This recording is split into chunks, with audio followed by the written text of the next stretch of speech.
பக்தி ஒளி சேனல் நண்பர்களுக்கு வணக்கம். இப்போ ஆடி அமாவாசை இது நம்மளுக்கு எத்தனாம் தேதி தொடங்குனா ஆகஸ்ட் 3ஆம் தேதி மாலை 4:55க்கு மேல ஆடி அமாவாசை தொடங்குது. மறுநாள் வரைக்கும் இருக்குது. இப்போ ஆடி மறுநாள் ஃபுல்லா இருக்குது. இதுல என்னன்னா காலை உதயமாகும் போது என்ன திதி தொடங்குகிறதோ, சூரியனுடைய ஆளுமையில் எந்த திதி இருக்குதோ அதுதான் நம்மளுடைய அன்றைய திதிகளுடைய செயல்கள், அன்றைய நட்சத்திர செயல்கள்லாம் நடக்கும். அதனால நம்ம இப்ப இந்த திதிகள் இந்த சூரியனை மையமா வைத்துதான் கிரகங்கள் எல்லாமே ஆளுகிறது.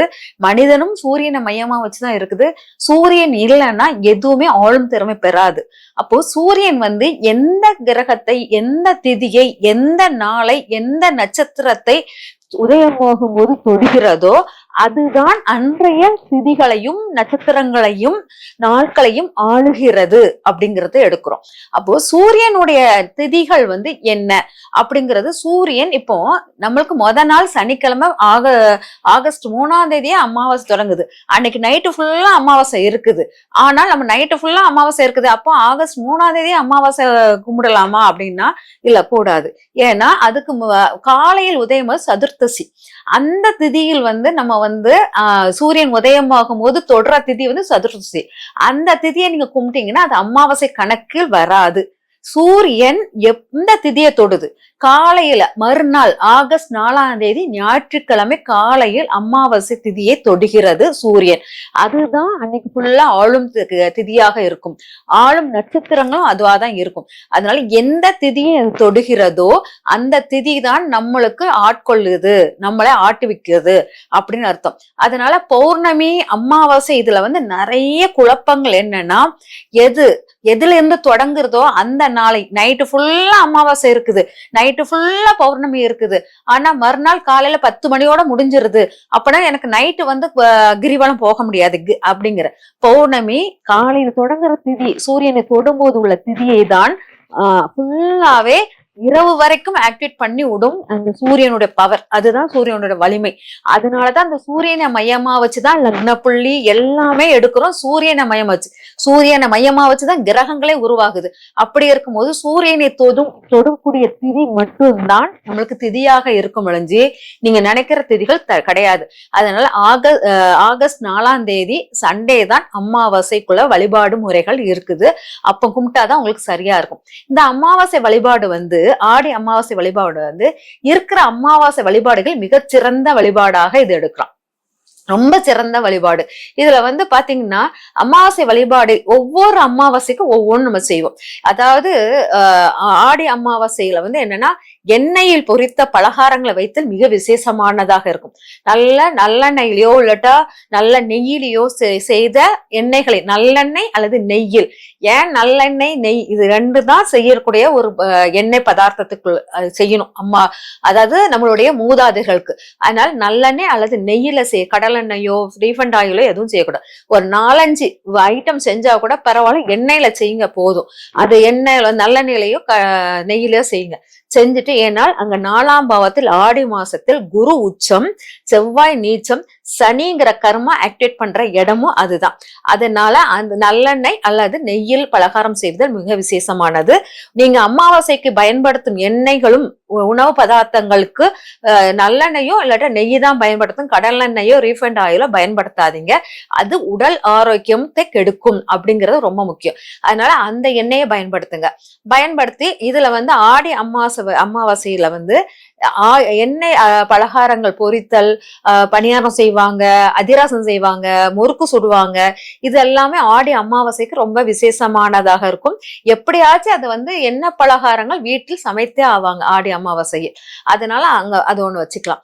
அதுக்கப்புறம் ஆடி அமாவாசையில் நல்ல பூசணிக்காய், அதாவது சைவ உணவர்கள் பூசணிக்காய் வைத்து குழம்பு எல்லாம் வச்சிங்கன்னா அது அசைவ உணவுக்கு ஈக்குவலாக இருக்கும். அதனால பூசணிக்காய் வைத்து குழம்பு கூட்டுக்கறிகள் வைத்து அமாவாசைக்கு வழிபாடு பண்றது ரொம்ப விசேஷமானது. இந்த அமாவாசையில யாருக்கெல்லாம் திதி கொடுக்கலாம். இப்போ அப்பா அம்மா இல்லாதவங்க திதி கொடுக்கறது எல்லாமே வழக்கம்தான். ஆனா சில பேர் கணவனை இழந்த பெண் திதி கொடுக்கலாமா அப்படிங்கிறது. மகன் இருந்தால் மகனை வச்சு கொடுக்கலாம். மகன் இல்லாத பட்சத்தில் அந்த பெண் தன் கணவனுக்காக திதி கொடுக்கிறது தவறு ஏதும் இல்லை. அதே சமயம் ஒரு சுமங்கலி பெண் வந்து தன் அப்பா அம்மாவுக்கு திதி கொடுக்கலாமா அப்படின்னு கேட்டா, நான் ஒருத்தி தான் பெண், வேற இல்ல, எங்க அப்பா அம்மாவுக்கு ஆண் குழந்தைங்க இல்ல, அப்ப நான் அதுக்கு திதி கொடுக்கலாம்னா கொடுக்க கூடாது. சுமங்கலி பெண் அப்பா அம்மாவை நினைத்து திதி கொடுக்க கூடாது அப்படிங்கிறது. அதே இது அந்த பெண் விடோவாக ஆன பிறகு தன் அப்பா அம்மாவை நினைத்து அவங்க வந்து திதி கொடுக்கலாம். விடோவான பெண் தன் அப்பா அம்மாவை நினைத்து திதி கொடுக்கலாம். ஆனால் சுமங்கலியா இருக்கும்போது தன் அப்பா அம்மாவை நினைத்து திதி கொடுக்க கூடாது. ஒரு கணவன் தன்னுடைய மனைவி இறந்த பிறகு அந்த கணவன் வந்து திதி கொடுக்கலாமா, தன் அப்பா அம்மா உயிரோட இருந்தும் திதி கொடுக்கலாம்னா கண்டிப்பா கொடுக்கலாம், மனைவிக்காக கொடுக்கலாம். ஏன்னா மகன் இல்லாத பட்சத்தில் கொடுக்கலாம்.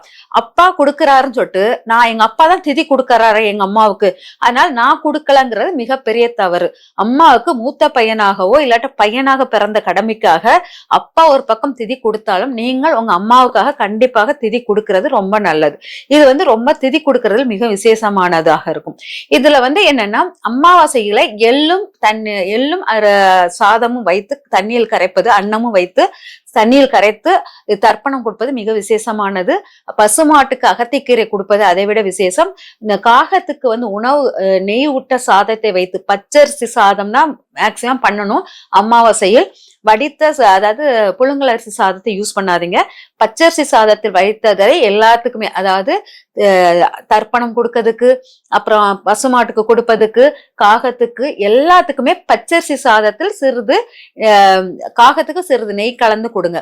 அதே போல் இந்த அமாவாசை திதியில் வந்து நம்ம வந்து மூதாதையர்களுக்கு சார்பாக கொடுக்கறதுனால அனாதைகள், ஏதாச்சும் ஒரு 4-5 அனாதைகள் ரோட்டில் இருக்கிற வயதான முதியோர்களுக்கு உணவு போய் அன்னதானம் பண்ணிட்டு வர்றது மிக சிறப்பாக இருக்கும்.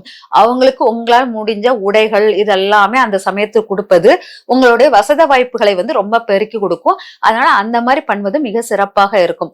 இந்த அமாவாசை வந்து நம்ம சுற்று வட்டாரத்தில் நம்ம இங்க வந்து இந்த தண்ணியில கரைச்சி இப்படி விடுங்க அப்படிங்கிறோம். இதே இது வெளிநாடு வசிக்கும் உள்ளவங்களுக்கு அமாவாசை வழிபாடு வந்து என்னன்னா, உங்களால் முடிஞ்சது, அதாவது நான் வந்து வீட்டுல வச்சு நம்மளால எதுவுமே பண்ண முடியலன்னா உங்களுக்கு வெளியில போய் வயது முதிர்ந்தவர்களுக்கு ட்ரெஸ் பிளஸ் உணவு இதெல்லாம் ஒரு தாம்பூலத்துல எடுத்து உங்க வீட்டுல முதல்ல வேண்டுதல் வச்சுக்கோங்க. வெத்தலை பாக்கு பழம் எல்லாம் பூக்கள் வைத்து ஒரு பாயாசம், நல்ல சாப்பாடு வகைகள் உங்களால் முடிந்த அளவுக்கு என்ன உணவுகள் தயாரிக்க முடியுமோ அந்த உணவுகளை தயாரித்து அவங்களை நினைச்சு தென்மேற்கு பகுதியில் இலை போட்டு விளக்கேத்தி அவங்க படத்துக்கு விளக்கேத்தி கும்பிட்டுட்டு ஒரு ஊதுவத்தியை கண்டிப்பாக ஏற்றணும். ஏத்திட்டு அவங்களை கும்பிட்டுட்டு அப்புறமா உங்களுக்கு ஒரு 4-5 பேருக்கு வந்து நீங்க ட்ரெஸ், உணவு, எள்ளு பிளஸ் சாதம் கலந்து தர்ப்பணம் கொடுக்க உங்களால் அங்க முடியாது. அதனால் அந்த இடத்துல வந்து நீங்க என்ன பண்ணலாம்னா அந்த உணவை வந்து அது கொடுக்காதனால நம்ம அதை வந்து உணவாக அங்க காக்காவும் அங்க இருக்காது. அதனால் வறுமை கோட்டில் இருக்கிறவங்க, அங்க வறுமை கோடு இல்ல அப்படின்னா கூட அங்க வந்து ரொம்ப முதியோர்கள் யாரும் கவனிப்பாரற்று இருப்பாங்க இல்லையா, அவங்கள போய் பார்த்து அவங்களுக்கு ஆறுதலாக 4 வார்த்தை பேசிட்டு அவங்களுக்கு போய் ஒரு துணிமணிகளும் உணவுகளும் ஒரு டின்னர் மாதிரி ஒரு அரேஞ்ச் பண்ணி வாங்க சாப்பிட போலான்னு சொல்லிட்டு அவங்களுக்காக நீங்க ஸ்பான்சர் பண்ணி அவங்களுடைய மன மகிழ்ச்சியாக வச்சிருந்தீங்கன்னா அந்த அமாவாசை உங்களுக்கு சிறப்பாக இருக்கும். மேக்சிமம் பாத்தீங்கன்னா அந்த அமாவாசையில் வந்து இந்த கிளீன் பண்ணுவாங்க இல்லையா, சுத்தம் பண்ணுவாங்க இல்லையா, இதெல்லாம் அவங்களுக்கு எல்லாம் செருப்பு வாங்கி கொடுத்தல் மிக சிறப்பாக இருக்கும். இந்த கிளீன் பண்றது, அந்த டாய்லெட் கிளீன் பண்றது, அந்த மாதிரி அசுத்தங்களை கிளீன் பண்ற குப்பைகளை எடுக்கிறவங்க, அது எந்த வெளிநாட்டிலும் சரி நம்ம நாட்டிலும் சரி அவங்களுக்கு செருப்புகளை வாங்கி கொடுத்தது நல்லா இருக்கும். அந்த செருப்பை அவங்க போட்டு தேய்மானம் அடைய உங்களுடைய முன்னோர்களுடைய செய்தக்கூடிய பாவக்கர்மாக்கள் எல்லாம் அங்க அடிபட்டு போயிடும். அதனால அந்த மாதிரி நம்ம செய்யலாம். இது வந்து கிளீன் பண்றவங்களுக்கு. அதே மாதிரி நம்ம வந்து குருக்கள், நம்மளுடைய பூஜை பண்ற குருக்கள், கோயில் உள்ள குருக்களுக்கு நம்மளால, அதாவது பச்சரிசி பொங்காத விஷயங்கள், அதாவது நம்ம வந்து வீட்டில் சமைக்காத பொருட்களாக கொடுக்கணும். பச்சரிசி, துவரம்பருப்பு, காய்கறிகள் இதெல்லாம் கொஞ்சம் தட்சணையும் வைத்து அவங்களுக்கு ஒரு தாம்பலத்தில் வைத்து முடிஞ்சால் அவங்களுக்கு வேஷ்டி துண்டு எல்லாம் எடுத்து வச்சு கொண்டு போய் கூட கொடுத்துடலாம். கொடுத்தாலுமே அது மிக சிறப்பாக இருக்கும். ஏன்னா இதெல்லாம் நம்ம ஏன் கொடுக்குறோம்னா, நீங்க கொடுக்குற அன்னதானங்கள் ஃபுல்லா நேரடியாக முன்னோர்களுக்கு போகுமாங்கிறது இல்ல. அது வந்து யமதர்மன் கையிலிருந்து நீங்க வாங்குற மாதிரி இருக்கும். யமதர்மன் கையிலிருந்து வாங்குறது வந்து அவ்வளவு பெரிய விசேஷம் உங்க முன்னோர்கள். இது வந்து ஆடி அமாவாசையில் மட்டும்தான் இது நடக்கும். யமதர்மன் கையிலிருந்து வாங்குறது நம்ம முன்னோர்கள். இந்த யமதர்மன் கையிலிருந்து வாங்கும் போது அவங்களுடைய எதெல்லாம் குறைஞ்சிரும், பாவ வினைகள் எல்லாம் குறையுதுன்னு அர்த்தம். மூதாதையருடைய பாவனை வினைகள் குறைந்து மோட்ச சக்தி அடையதுக்கு மிகப்பெரிய பவரா இருக்கும். அதனால் இந்த ஆடி அமாவாசையில் நீங்க கொடுக்கிற அன்னதானங்களும் சரி, கொடுக்கிற நெய்வேத்தியங்களும் சரி, நீங்க கொடுக்கிற தர்ப்பணங்களும் சரி, யமதர்மன் கிட்ட போய் நம்ம முன்னோர்களுக்கு போகும். நம்ம முன்னோர்கள் எல்லோரும் காத்துக்கிட்டு இருப்பாங்க. நம்ம என்னெல்லாம் செய்யறோங்கிறத காத்து கொண்டு அவங்க தவம் இருப்பார்கள். அதனால அவங்களுடைய வயிற்று பசியும் சரி, வயிறு பசிங்கள ஆத்மா பசியும் சரி, எல்லாத்தையும் நீங்க ஃபுல்லா கிளியர் பண்ணி அவங்கள ரொம்ப பவர்ஃபுல்லான ஒரு ஆத்மாவாக மாத்தி அடுத்த பிறப்புக்கோ மோட்சத்துக்கோ நீங்க ரெடி பண்றீங்க. அது உங்களுக்கு மிகப்பெரிய பிளெஸ்ஸிங்ஸாக இருக்கும். நன்றி, வணக்கம்.